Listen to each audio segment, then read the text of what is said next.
La biodiversité, c'est le système immunitaire du vivant. Une canicule marine, c'est un peu comme une canicule terrestre, hein. C'est vraiment la même chose. C'est quand les eaux de surface atteignent des températures qui dépassent largement les moyennes saisonnières. C'est-à-dire qu'on va avoir une fièvre qui augmente progressivement. Ça, c'est le réchauffement climatique qui réchauffe progressivement les eaux de surface.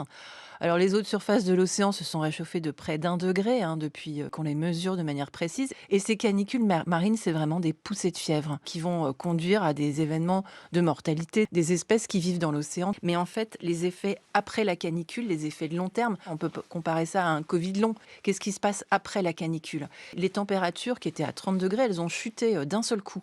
Alors on s'est dit, ben c'est bon. Mais en fait, pas du tout, parce que cette chaleur, elle s'est propagée à l'intérieur de l'océan. Et ça va réchauffer les couches internes de l'océan, avec des conséquences sur l'ensemble du fonctionnement de l'océan, du cycle saisonnier entier et de la production entière de cette machine océan. On a un changement de l'état d'équilibre dans lequel l'ensemble de l'écosystème vivait. Et donc, en perturbant cet état d'équilibre, moi j'aime bien comme image l'image du jeu de Mikado. Donc c'est comme si vous commencez à tirer sur une des épines du jeu, et puis le reste se déstabilise. Et en fait, en supprimant comme ça de plus en plus d'espèces, c'est l'ensemble que vous déstabilisez de plus en plus. À la fin, il y a des espèces qui sont perdantes, qui vont disparaître parce qu'elles n'ont pas le temps de s'adapter. Et puis, il y en a d'autres qui vont gagner au contraire. On voit aussi de plus en plus de méduses, par exemple, apparaître en Méditerranée. C'est des espèces qui, éventuellement, vont pouvoir gagner. Et donc, malgré le fait qu'on ait des perdants et des gagnants, il y a quand même globalement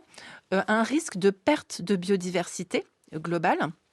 C'est-à-dire que ces pertes sont supérieures à ce qu'on va gagner. La biodiversité, c'est le système immunitaire du vivant.